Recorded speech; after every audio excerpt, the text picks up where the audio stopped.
Yesu akasimama akasema njoo. Haikuwa aibu. Haikuwa aibu. Haiku. Bali aliwaambia mwacha aende huyo waambie hao mwache. Hamjui kilichoendelea. Akasimama, njoo niambie. Binti yangu alikagawa na peka. Akasema hakuna shida mwanangu. Imekwisha habari najua, lakini imani yangu imekuja kwako ili ujenge msingi wa binti yangu kwenye kuponywa.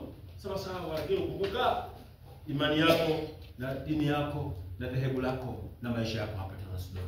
Kumbuka kwa habari ya Sidoni ni bibi yako. Usifaidika wewe ni habari ya kabila lako. Lakini wewe katika mazingira hayo unajua taratibu za kabila lenu na mimi nilivyo. Sema haijalishi kwa sababu hata mbwa, sikiza, hata mbwa atakula makombo yaliyo chini ya chini ya meza bwana wake na ambulia. Mimi nimekuja kuambulia uponyaji kwako bila kujali wanasema nini wazee wangu. Akaambia imani yako ni kubwa, nenda imani yako inakuponya na mwanao ni mzima.